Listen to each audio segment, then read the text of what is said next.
Bismillahirrahmanirrahim. Alhamdulillahi rabbil alamin. Wassalatu wassalamu ala asyrafil anbiya'i wal mursalin. Nabiyina Muhammadin wa ala alihi wa sahbihi ajmain. Assalamualaikum warahmatullahi wabarakatuh. So inshallah, alamul jin wa syayatin.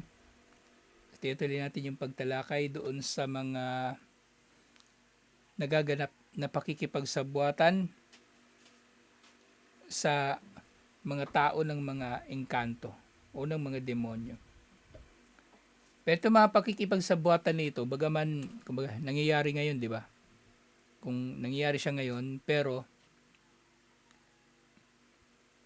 hindi ito kailanman magiging katulad nung naging ugnayan ni Sulaiman alayhis salam sa mga jin, sa mga engkanto. Kasi di ba siya, nautusan niya mismo yung mga jin eh. At yung serbisyo sa kanya ng mga jin, walang hinihingi na kapalit sa kanya. Yun ang pinagkaiba. Kumbaga, sa kalagayan ni Sulaiman alayhis salam, tauhan niya talaga yung mga engkanto o alipin. Nakikita niya talaga kung ano Yung mga itsura, ginagawa. Alipin niya talaga. Hindi katulad sa mga tao, yung mga manghuhula, mangkukulam, baligtad eh. Yung tao talagang alipin ng jin. Pero yun nga lang, inaakala ng tao na siya may control sa jin, pero ang totoo niyan, siya yung nasa control ng jin. Pero kay Sulaiman alayhis salam, baligtad. Meron siyang kumpletong control sa mga engkanto. At ayun nga, naging malaking pagsubok din talaga yung naging nangyari na ito kay Sulaiman alayhis salam. Kumbaga, dito siya, sinubok din ni Allah sa ganitong kanyang kakayanan. Sa kanyang kakayanan na ganito. Kasi, pero na marami siyang mga kakaiba, mga kababalaghan na nagagawa, na hindi magagawa ni numan liban pa sa kanya. At gayon din, paglipas niya, minasama ng mga tao. Yung naging kakayanan na ito ni Sulaiman alayhis salam at pinagbintangan na nga siya ng salamangka. Lalong-lalo na yung mga Hudyo. Kaya mga Hudyo, meron silang mga salamangka o magic na iniugnay nila yung pinanggalingan daw nito kay Sulaiman alayhis salam. Kay Sulaiman alayhis salam.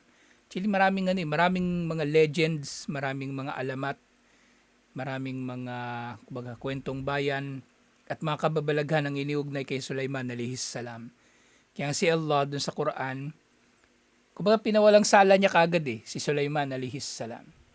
Kaya nga sabi ni Allah, wa ma kafara Sulaiman, hindi nawala ng pananampalataya si Sulaiman. So dito, yung bagong bahagi ng aklat, kasi tiyatalakay nga natin yung ugnayan ng mga tao sa mga jin. So, mauuwi ang usapin ng ugnayan ng mga tao sa mga jin, sa mga syaitan, sa mga demonyo, kay Sulaiman alayhis salam. Kaya sasabihin ng mga tao, bakit bawal? Si Sulaiman alayhis salam ganito, ganyan. So, merong malinaw na sagot dyan. So, nga sabi ni Sheikh rahimahullah, la toskarul jinnu li ahadin ba'da nabiyillahi Sulaiman alayhis salam. Hindi raw magpapailalim ang mga jin kanino man pagkatapos ni Sulaiman alayhis salam. Kung nagagawa niya na pagpapailalim sa mga engkanto, sa mga demonyo, siya lang talaga nakagawa nun. Espesyal sa kanya. Kaya wala nang sino mang tao makakagawa nito. Kahit si Propeta Muhammad sallallahu alaihi wasallam, hindi niya ito nagawa. Hindi niya nagawa yung katulad ng ginawa ni ni Sulaiman. Hindi niya nagawa kahit kailan yung katulad ng ginawa ni Sulaiman alayhis salam. Nga sabi, istajaba Allahu li nabiyihi Sulaiman. Si Allah raw ay tumugon sa dua ng kanyang propeta na si Sulaiman alayhis salam. Wa wahaba lahu mulkan la yanbaghi li ahadin min ba'dihi. At binigyan siya ni Allah ng kaharian na hindi makakamit ng iba pa liban pa sa kanya. Di ba nga yung panahon ni Sulaiman alayhis salam? Di ba? Pati ibon na nautusan niya. At yung jin, katulad ng kung paano niya nautusan yung ibon, yung hangin, siya lang ang nakakagawa nito. So ito yung naging dua ni Sulaiman alayhis salam. Pero syempre, yung dua na ito ni Sulaiman alayhis salam, hindi ito sa pagkamakasarili. O isipin ng tao, di ba? Makasarili naman yan. Bakit siya lang? So maaring ito yung naging dua ni Sulaiman alayhis salam. Kasi alam niyang magiging malaking pagsubok ito sa mga tao. So biruin mo yung tao. Magkakaroon ng kapangyarihan na katulad ng kapangyarihan ni Sulaiman alayhis salam. Kontrolin yung mga jin, kontrolin yung mga hayop, kontrolin yung hangin. Magiging pagsubok nga yun. Magiging pagsubok. Kaya nga, sa pagdating ng huling panahon, ang tanging magkakaroon ng kamukha o katulad ng ganitong kapangyarihan, sino? Si Dajjal na. Dajjal na ang may ganitong kapangyarihan. At may liligaw ni Dajjal yung mga tao sa pamagitan ng mga ganitong gawain na may kababalaghan. Ngayon, kung mapupunta sa iba yung kapangyarihan ni Sulaiman alayhis salam, lalong-lalo na hindi naman propeta, lalo na nga kafir katulad ni Dajjal, maliligaw nga. At makapangliligaw. Kaya matinding pagsubok ito kay Sulaiman alayhis salam. Kasi kung isipin natin, di ba? Parang isipin natin, napakasarap ng buhay ni Sulaiman alayhis salam. Kumbaga mayaman siya. Propeta na hari pa. Di ba tinalakay na natin yung may mga propeta na hari at may mga propeta na hindi hari. Pero siya, pati yung tatay niya si Dawud alayhis salam, propeta na hari pa. So wala silang problema. Pero yun nga, katulad na banggit ko nung nakaraan, darating at darating sa atin ang pagsubok Kung di ka sinubok ni Allah sa pera o sa yaman, sa kahirapan, susubukin ka ni Allah sa kalusugan o susubukin ka ni Allah sa pamilya. Bigyan ka niya ng pamilya na sakit sa ulo, mga ganung bagay. At iba pa. So yun yung dua niya. Wawahaba lahu mulkan la yanbaghi li ahadin min ba'dihi. Binigyan siya ng kaharian na hindi makakamit o hindi marapat sa sino man pagkatapos niya. Faida hasala ta'atum minal jinni li ahadin minal ins fala yakunu ala sabilit taskir wa innama biridal jinni wa hal yajuzu dhalik. So ito na yung usapin dito. Isa sa mga usapin dito sa pakikipag-ugnayan ni Sulaiman alayhis salam sa mga jin. So maaaring sasabihin ng mga tao,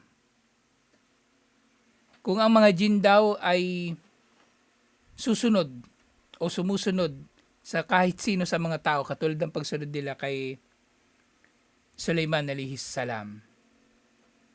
So pwede rin bang mangyari nga ito sa iba pa? O, kumbaga, kasi doon kay Sulaiman alayhis salam kasi, alipin niya talaga yung mga jin. Kapag hindi sila sumusunod, parurusahan sila ni Allah. Parusahan sila ni Allah.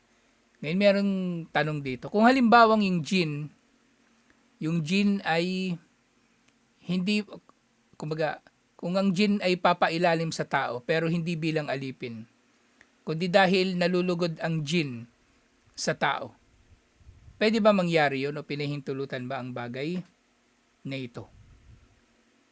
Kumbaga, kasi doon kay Sulaiman alayhis salam, obligado sila, di ba? Obligado. Ngayon, kapag hindi sila sumunod, parurusahan sila. At alam natin na hindi na mangyayari ito, na mauobliga yung jin na sumunod sa tao. Si Sulaiman lang ang makakagawa nun. Ngayon sa ibang paraan, na mapapasunod ng tao ang jin, pwede ba yun? Halimbawa, kapag nakamit ng tao yung kaluguran ng jin, katulad nga yung tinatalakay natin, di ba? Ganun nga, yung mga jin, may mga ipapagawa siya doon sa mga mangkukulam na ikalulugod niya. Pero yung nga, puro kufur, yung pinapagawa niya, puro shirk. Pero halimbawa may iba pang bagay, pwede ba yun? So sinabi ni Ibn Taymiyyah rahimahullah, sinabi niya to doon sa kanyang Majmu'ul Fatawa, al-jinnu ma'al insi ala ahwalin. So meron daw iba't ibang mga kalagayan ang pakikitungo ng jin sa mga tao.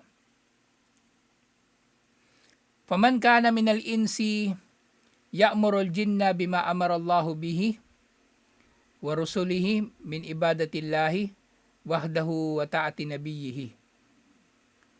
So meron daw mga tao, bawa niyan yung tao, inuutusan niya yung jin na gumawa ng kung ano lamang ang iniutos ni Allah at ipinag-utos ng mga sugo, katulad ng pagsamba kay Allah ng nag-iisa at walang katambal, at hindi sa pagsunod sa kanyang mga propeta.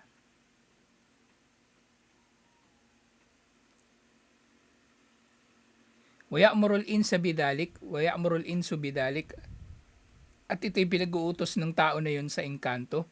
Fahada min afdali awliyaillahi ta'ala. Kung meron mang tao na ganito, siya ay kabilang sa mga pinakamainam na awliya ni Allah. Wa huwa fi dalika min khulafa'ir rasuli sallallahu alaihi wasallam wa nawabihi. At sa kanyang ginagawa na ito, siya ay kumbaga sumusunod talaga kay Propeta Muhammad sallallahu alaihi wasallam. Binigit nga dito khalifa pero ano to hindi to sa konteksto ng khalifa na pinuno, kundi khalifa na sumusunod sa gawain ni Propeta Muhammad sallallahu alaihi wasallam. Katulad daw paano siyang nagda'wa si Propeta Muhammad sallallahu alaihi wasallam sa mga jin. Di ba nagda'wa din siya sa mga jin, kinausap niya yung mga jin at nagmuslim yung mga jin. Yung mga jin nakikinig ng pagbabasa niya ng Quran at iba pa. So mainam ito. Pero nga, sinabi niya rito kung meron nga. Kung meron. Pero mangyari nga lang ito kung meron nga. Pero nga nalaman natin sa mga jin kadalasan, ano naman sila hindi sila nakikialam sa mga tao. At yun nga, doon sa mga nakalipas nating natalakay, yung mga jin, meron silang inaalok, yung mga syaitan, mga demonyo, may iaalok sila doon sa isang tao. Tapos kapag yung tao na yung nagbasa ng Ayatul Kursi, umaalis sila. So maaring yung pagbasa niya na yun ng Ayatul Kursi, ganito din. Sa ganitong kalagayan. Ninutusan niya yung jin na sumunod kay Allah at umiwas sa pagsuway kay Allah. Umiwas sa pagsuway kay Allah. Pero syempre, dapat maingat din yung tao sa bagay na ito. Kasi nga pwedeng diba, yung tao, may nakikita siya ng mga nalilingid. Yung pala, baliw naman pala siya talaga, diba? May schizophrenia, meron siya mga hallucinations. So dapat maingat yung tao. Hindi porke nakakaranas ka ng kababalaghan o hindi may paliwanag ay kumbaga may kinalaman na doon agad yung jin. So hindi, dapat maingat yung tao. Lalo na ngayon, may paraan naman para malaman ng tao kung nararanasan ba niya ay sakit sa pag-iisip o jin talaga. Waman kana istamilul jinna fi umurin mubahatin lahu fahuwa kaman istamalal insu fi umurin mubahatin lahu. Pero kung merong tao halimbawa na gagamitin niya yung serbisyo ng mga jin sa mga pinahintulutang bagay, so katulad lamang din ito ng paggamit niya ng anumang bagay sa pinahintulutan na bagay. Pero syempre, muli, may meron tong kasamang babala na kasi maaring yung jin na demonyo ganyan din magsisimula di ba? Magsisimula yung jin na demonyo sa ganitong pakikipag-ugnayan sa tao. Bawa yung demonyo makikipag-usap sa tao, magpapakilala siyang mananampalataya, tapos magtatanong yung demonyo, ano bang magandang gawin? Tapos sasabihin ng tao, magsala ka. Nagsala nga yung demonyo. Kasi pwede man siya magpanggap hindi naman siya masusunog kung magpapanggap siya na nagsasala o mag-aadan pa nga o ano pa man. Magpapanggap lang naman papanggap. So pwede niyang gagawin yun. So dapat maingat din yung tao dito. Wahada kaan ya'murahum bima yajibu alayhim. Katulad ng pag-uutos sa kanila sa kung ano man ang obligado sa kanila, yung halimbawa magsala. Wayanhahum amma huzima alayhim o hurrima. Wayanhahum amma hurrima alayhim. At pagbawalan sila sa mga ipinagbawal sa kanila. Na technically, kumbaga kung dito sa mga bagay na ito, hindi pa rin ito magiging kasing level nung ginawa ni Sulaiman alayhis salam. Kasi wala ka namang ginawang kakaiba eh. Inutusan mo lang sila ng gumawa ng mabuti at tumiwas sa masama. Wayastamiluhum fi mubahatin lahu. At ang gamitin lamang sila sa mga bagay-bagay na pinahintulutan para sa kanya. Payakuno bimanzilatil muluk. Sa yung tao na ito ay magiging katulad ng mga hari alladina ya'faluna mitlu dalika. Katulad ng mga hari na nag-uutos.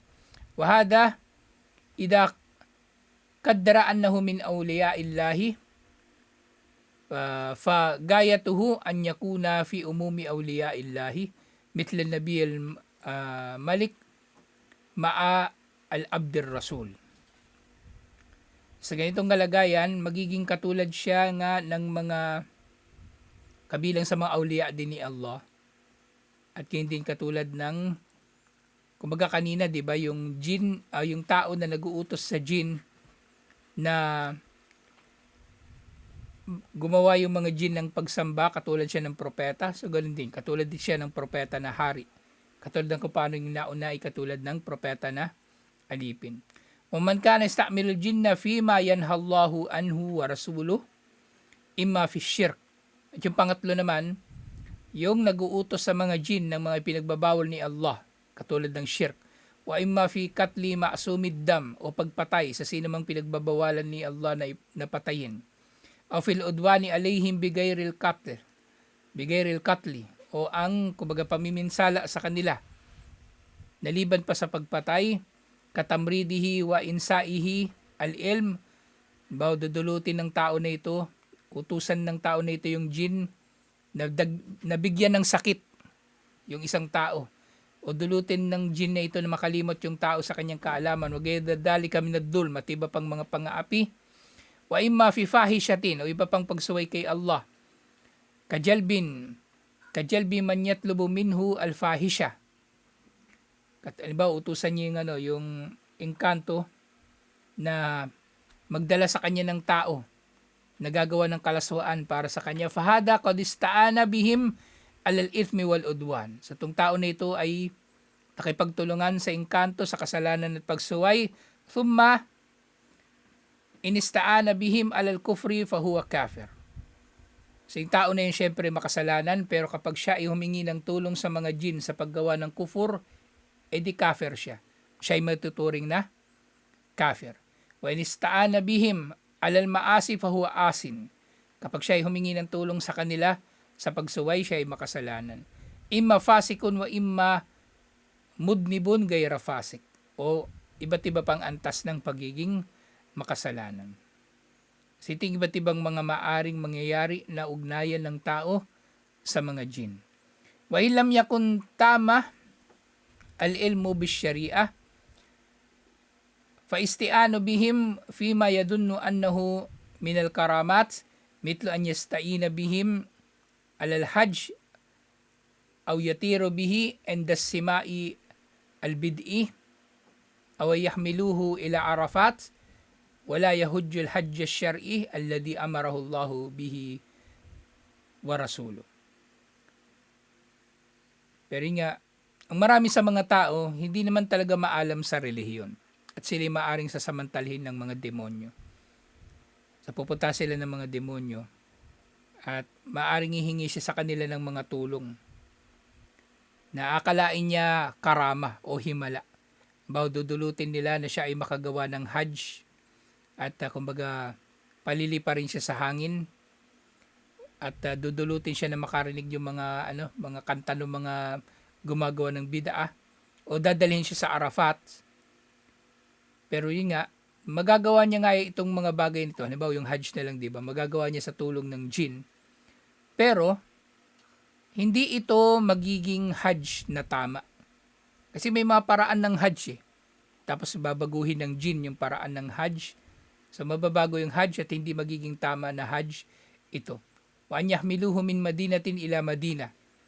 O maaaring mangyayari na bubuhatin siya ng jin mula sa isang lugar patungo sa isa pang lugar. Wa nahwu dalik, at iba pa, fahada magrurun kad makarubihi. At maaaring siya nga ay nililin lang lamang ng mga ito at siya ay ginagawan lang ng pakana ng mga demonyo. So ito lang yung pwedeng magiging ugnayan na ng tao sa mga jinn. Hindi magiging katulad ng ugnayan ni Sulaiman alayhis salam. Kung meron mang tao nga may magpapakita sa kanyang jinn, ito yung gagawin niya, yung una. So turuan niya yung jinn na sumamba kay Allah, gumawa ng mabuti at umiwas sa masama. At gayon din kung magagamit niya yung jinn sa mga pinahintulutan ng mga bagay, bautusan niya sila na gawin yung mga obligado, so pwede naman. Pwede. Pero nga, kung may ganun na jinn na magpapakita nga sa tao, kasi maaring ang demonyo talaga yun eh. Pareho lang. Utusan mo siya na sumunod kay Allah. Kasi kung jinn yun na na mananampalataya, pag pinayuhan mo yun na sumunod kay Allah, lalayo na yun eh. Hindi na rin yun mangi-istorbo sa'yo. Kung demonyo, ganun din. So ganun dapat. So palalahanan sila ng sumunod kay Allah. At umiwas sa pinagbabawal ni Allah. At yung pangatlo naman, halos magkatulad nga yung halos magkatulad yung una tsaka yung pangalawa. Yung una kasi, kumbaga, parang nagdadaawa ka doon sa una. Yung pangalawa, kumbaga gagamitin mo yung kanyang mga serbisyo sa pinahintulutan. Pero ito kahit ito gray area na ito eh. Gray area na ito. Kasi maaring magpapanggap nga yung jinn. Pero pangatlo, nakalagayan. Yun haram talaga. At patungo na ito sa shirk at kufur wal iyadu billah. Sa sumunod na bahagi dito, tatalakay na natin next week. Ito naman yung tinatawag na tahdirul arwah. Yung pagtawag doon sa mga kaluluwa ng mga namatay na. Ito yung ginagawa ng mga medium. Tatawagin nila yung kaluluwa ng lolo mo, tapos sasapi sa kanya, tapos makakausap mo na yung lolo mo. At kung ano-ano pang mga kababalaghan, waliyadu billah. So tutuloy natin ito inshallah. Assalamualaikum warahmatullahi wabarakatuh.